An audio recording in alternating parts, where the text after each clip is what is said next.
ศรัทธาสาธุชนญาติโยมท่านผู้ฟังทั้งหลายทุกท่านทุกคนเวลานี้ทุกครั้งอาตมาภาพจะมาพบปะกับญาติกับโยมในรายการปกิณกะแห่งธรรมะสเปเหระเนาะแล้วก็เป็นประจำทุกวันในเวลาเดียวกันนี้30 นาทีโดยประมาณเป็นประจำทุกวันในทางสถานีวิทยุแห่งนี้ที่นำเสียงธรรมะมาพบปะกับญาติกับโยมก่อนอื่นนั้นเอาว่าไหว้พระสวดมนต์ถวายเป็นพระพรชัยมงคลแด่สมเด็จพระเจ้าลูกเธอเจ้าฟ้าพัชรกิติยภาคต่อไปอะระหังสัมมาสัมพุทโธภคะวาพุทธังภคะวันตังอภิวาเทมิกราบพระพุทธสวากขาโตภคะวะตาธัมโมธัมมังนัมสสามิกราบพระธรรมสุปฏิปันโนภควโตสาวกสังโฆสังฆังนัมมามิกราบพระสงฆ์นะโมตัสสะภะคะวะโตอะระหะโตสัมมาสัมพุทธัสสะนะโมตัสสะภะคะวะโตอะระหะโตสัมมาสัมพุทธัสสะนะโมตัสสะภะคะวะโตอะระหะโตสัมมาสัมพุทธัสสะพุทธังสรณังคัจฉามิธัมมังสรณังคัจฉามิสังฆังสรณังคัจฉามิตุติยัมปิพุทธังสรณังคัจฉามิตุติยัมปิธัมมังสรณังคัจฉามิตุติยัมปิสังฆังสรณังคัจฉามิตติยัมปิพุทธังสรณังคัจฉามิตติยัมปิธัมมังสรณังคัจฉามิตติยัมปิสังฆังสรณังคัจฉามิอิติปิโสภะคะวะอะระหังสัมมาสัมพุทโธวิชชาจรณะสัมปันโนสุขโตโลกวิทูอนุตตโรปุริสธรรมสารถิสัทธาเทวมนุษย์สานังพุทโธภควาติยันตุนิมิตตังอวมังคลัญจาโยจามนาโปสกุณัสสะสัทโธปาปะคะโอโตโสปินังอากันตังพุทธานุภาเวนะวินาสเมนตุสวากขาโตภควตาธัมโมสันทิติโกอากาลิโกเอหิปัสสิโกโอปนายิโกปัจจตังเวทิตโพวินยูหิติยันตุนิมิตตังอวมังคลัญจาโยจามนาโปสกุณัสสะสัทโธปาปะคะโหตุสุปินังอากันตังธัมมานุภาเวนะวินาสเมนตุสุปฏิปันโนภะคะวะโตสาวกสังโฆอุชุปฏิปันโนภะคะวะโตสาวกสังโฆยายะปฏิปันโนภะคะวะโตสาวกสังโฆสามีจิปฏิปันโนภะคะวะโตสาวกสังโฆ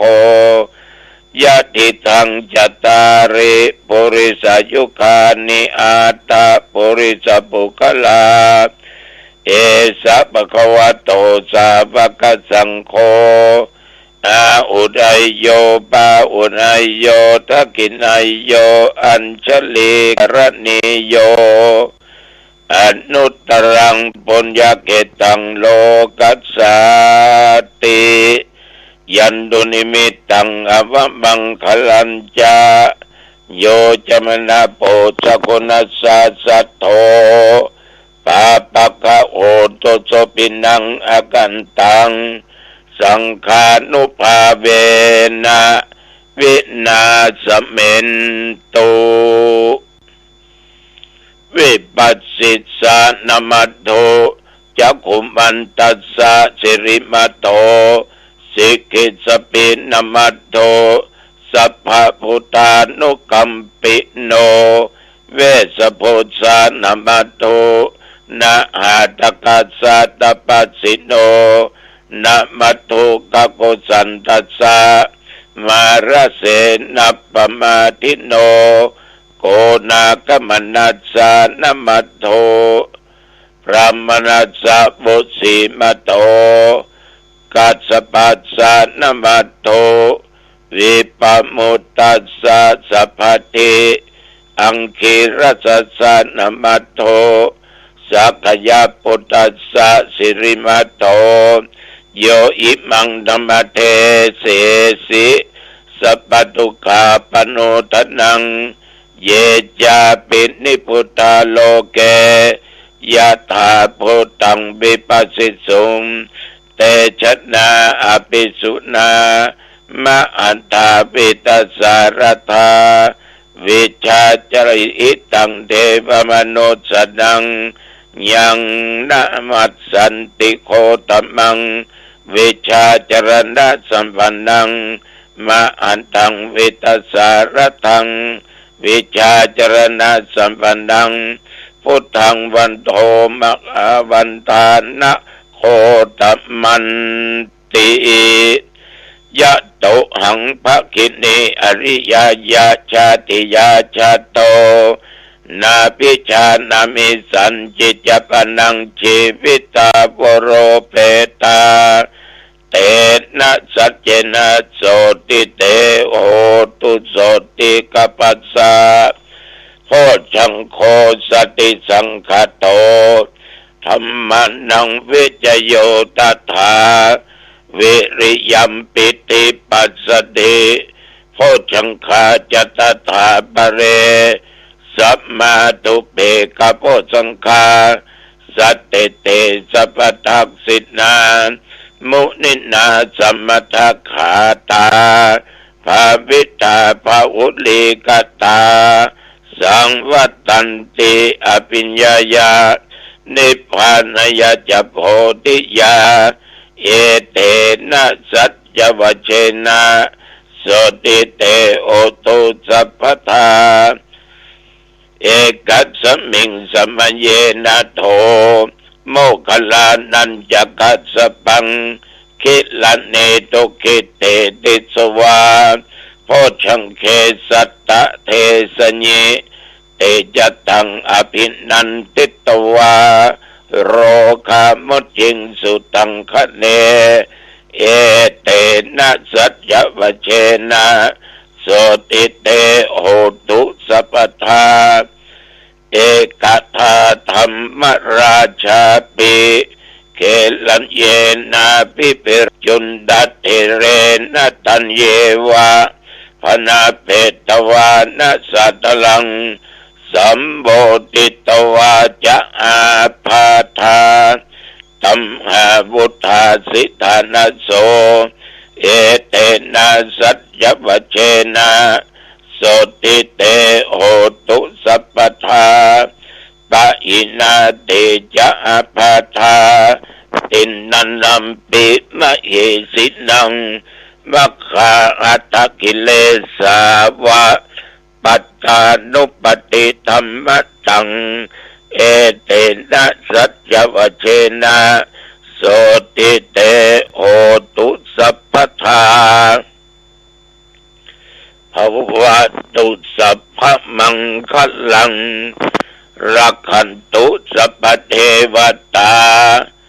สัพพพุทธานุภาเวนะ สัทธาโสติภวันตุเต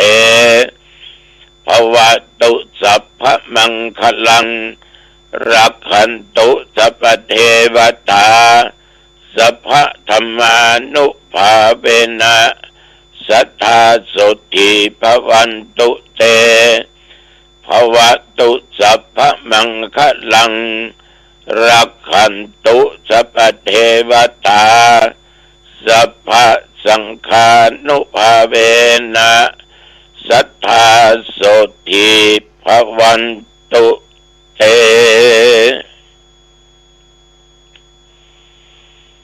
ด้วยบทพุทธานุภาพธรรมานุภาพสังฆานุภาพ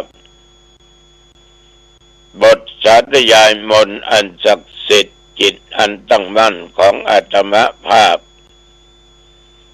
ขอถวายเป็นพระพรชัยมงคลแด่สมเด็จพระเจ้าลูกเธอเจ้าฟ้าพัชรกิติยาภาขอพระองค์ท่านได้จงหายจากอาการพระประชวรยิ่งขึ้นไปมีพระสุขภาพปรมัยแข็งแรงมีพระชนมายุยิ่งยืนนานได้120 พระพรรษายิ่งขึ้นไปขอถวายพระพรกรมอุตุเพิ่นได้ประกาศเนอะสังเกตดูลมฟ้าอากาศแปลกๆไว้นะแสดงว่าตั้งบ้านเราเหมือนจะทำฝนนะฝนหนาวสาวครวญแต่ตั้งแต่ว่ามาจนถึงปัจจุบันนี้วัดหนองตองใกล้เคียงไม่ได้รายงานว่ามีฝนตกแต่ว่าอากาศก็อบอ้าวเหมือนกัน36 องศาแต่ว่าฉันเขาแล้วก็ตึงได้ไปไหนอยู่ที่วัดที่วานนั่งเทศนาธรรมบันทึกเสียงเอกธรรมะจนว่าฉันเพลแล้วก็ตึงได้ไปไหนอยู่วัดอยู่ว่าตกเย็นตกค่ำมาก็ได้ออกไปเผยแผ่ธรรมณที่ปัจจาบ้านสมหารเป็นอย่างที่ปัจจาเพราะว่าเป็นเข้าโสสานกรรมโสสาคือปัจจาไปปฏิบัติธรรมกันที่ปัจจาเป็นเวลา4 คืนหน้าคืนออกมาเจ้าวันนี้มีสาธุเจ้าตึงเน้นอยู่หลาย10 ตนเรื่องการกินเรื่องการทานญาติโยมทั้งหลายตุเจ้าเป็นเข้ากรรมเป็นก็มีจุดประสงค์เมื่อญาติโยมทานหาคนที่ตายไปจะได้ทานทำกายจะทานกันเข้ากายมันมีจุดประสงค์อย่างจะสร้างเตาเผาซึ่งใช้งบประมาณอยู่1,000,000 กว่าบาทใช้งบประมาณเตาเผา1,000,000 กว่าบาทช่วยกันแปลงบ้านหลังสุดท้ายจุดประสงค์ของพระสงฆ์องค์เจ้าและคณะกรรมการญาติโยมมีเช่นนี้จึงได้จัดให้มีการเข้ากรรมเพื่อหาปัจจัยเงินทองสิ่งของเป็นทุนในการก่อสร้าง